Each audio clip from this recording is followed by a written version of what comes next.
So the third and final question for this episode of Just Ask, I don't even remember the title of my content series, is from Daddy Steve 17. Hey Steve, I'm watching what you're doing. You're doing awesome. What would you tell your 18-year-old self about your journey into the esports world? What are things you wish you knew back then that would have made the journey easier? Okay, this is really, really tricky because I think when I look back in my past, like all the things that happened poorly or all the mistakes that I made or the things I didn't do efficiently in my journey, I think are still really, really, really, really valuable. For example, when I was 18, I decided to go into engineering and I went to school for 5.5 years and I worked 6 years in the engineering industry until I finally pivoted and made my way into esports or gaming for like a year unemployed, doing like random things, and then finally getting a full-time job with Golden Guardians after I moved to LA. So was that 5.5 plus 6, was that 11.5 years a waste of time? I don't think so. I think those 11 years, they make me edit the way I do. They make me approach projects the way I do.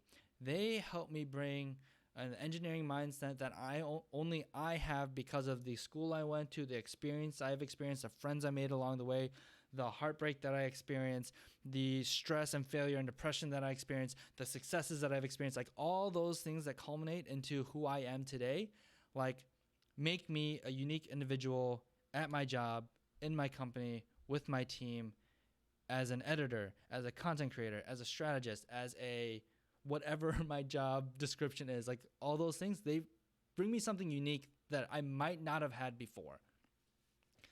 So it's really hard to say, like, I know this isn't exactly what the question is, but like what I would have changed, right? So when I think about the advice that I would have given myself as an 18-year-old, that's really tricky because I want myself to go through those experiences that I did, right? The friendships that I have, the really bad freshman year of college that I experienced educationally, academically, like poor grades that I had, also like helped me have better work ethic now and my later years of college because I had to like make up for that, right? So I think realistically, the only advice that I could really confidently give to myself is like to continue exploring what's happening right now, the grades that I have, the friends that I have, all these kind of things. Like some of it's really important, but some of it's not. And to really understand like what I care about and what is really important to me in the grand scheme of things. Like, is this going to matter? Is this C in thermodynamics really going to matter 10 years from now? The answer might be yes. For me, I think the answer is no. It really didn't matter. So just like I would try to impart wisdom, like a fortune cookie wisdom, except better and deeper wisdom, where it's just like changing my grand scheme of mindset of just really focusing on what makes me happy and also understanding, here's the bit of wisdom. They're like, take the time to be patient and figuring out what you really want to do. And like, don't think of things wasted time. The wasted time is when I spend way too much time thinking about all the possible paths that I can take versus spending some of that time thinking and worrying and being in anxiety and planning for the unexpected to actually do it.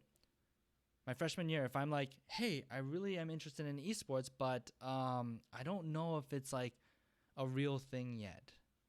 Instead of doing that, maybe I should just like make an esports club and then kill it in 2 weeks because nothing happens and it sucked.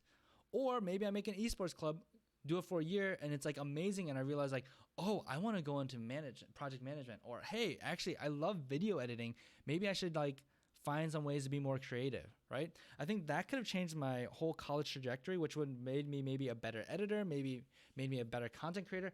Maybe it would have made me like a huge Twitch streamer or a YouTube content creator or like a influencer. I don't know.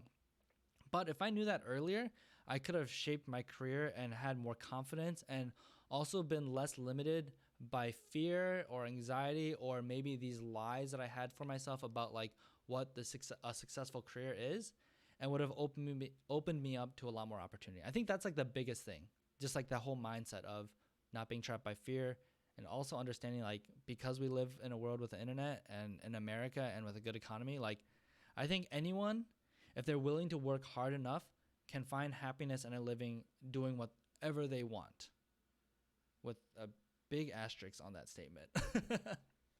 There's always a way.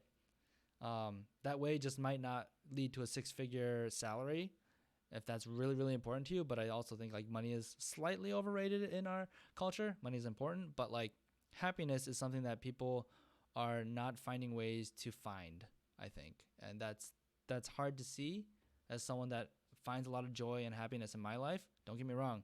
Things are really difficult some days. But ultimately, like my baseline is like I'm full of joy.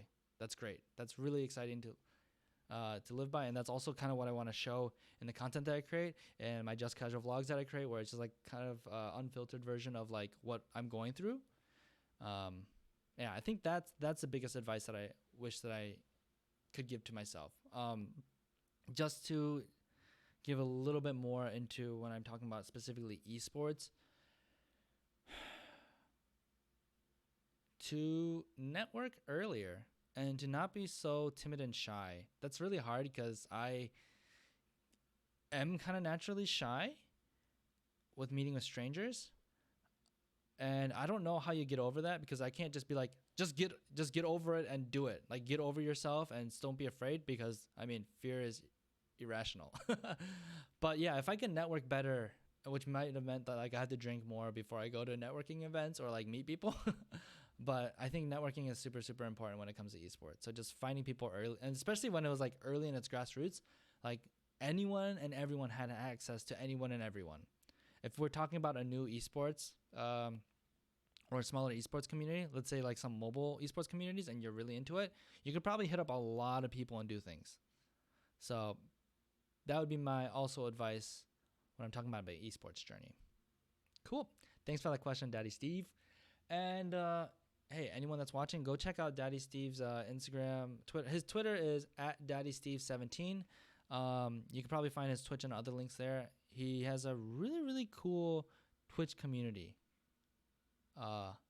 It's really, really endearing to see, and he's growing, and he's hustling real hard. So give him some of that love if you're looking for like a smaller community in the Twitch space.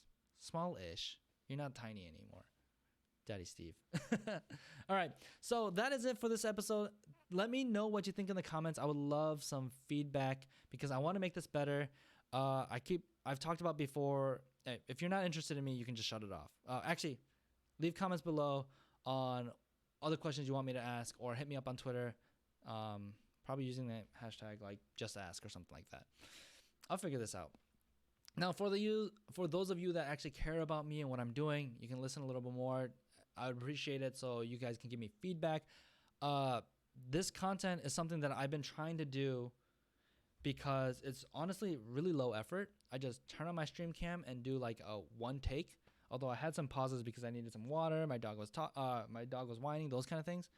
My dog was whining because he wanted to be tucked in. That's absolutely ridiculous. Anyways, this is a bit lower effort. Like when I tried to do this yesterday, and Loco Doco's question was like really, really deep and difficult. And I ended up like writing like a page of stuff, and this is like scrap, like it was not organized. And then like for Bill, I had like all this stuff. And then eventually I'm like, hey, I don't have time for this stuff. I know like this new year, I've been like really ambitious on like all the content that I want to put out. And I don't have time to like do all this stuff. So I need to do it as efficiently and as easily as possible. So hopefully I can just do these in like one take, these just ask questions. Although like this is also helping me field like content ideas. So when I actually put out like a really tailored, clean video with like really deep, well thought out thoughts, for example, with Loco's question, like I really want to take a deep dive into that and make like its own video on like, what is the problem? What is the solution? What have I seen success in? And like advice for people that are looking for that advice. And I really want to just really speak on my own experiences for those kind of content, or do enough of the learning and research to speak confidently on it to give advice to people out there. and then just take it as you think fits. So yeah, let me know what you guys think about this. If like I suck at this, if I'm rambling too much, if I'm not brief enough, if I'm giving if you actually like the long form extra content in my rambling, because there's a lot of thoughts in my head and there's a lot of things and I go off on a lot of tangents, but I think all those little tangents are important, but maybe they distract away from the main point that you guys want to hear from me. Let me know. I would really appreciate like honest feedback and thoughtful feedback on this, because it'll help me, it'll encourage me to do this kind of stuff and do a better job at it too. And ultimately, like, I want to speak my truth, but I also want to bring value. That's really important for me. So thanks for those that are actually listening during this last bit of this. Yeah, say hi. Say hi to me on Twitter and hit me up with some love in the comments. I'd really appreciate it. All right. Siri just interrupted my outro. Peace.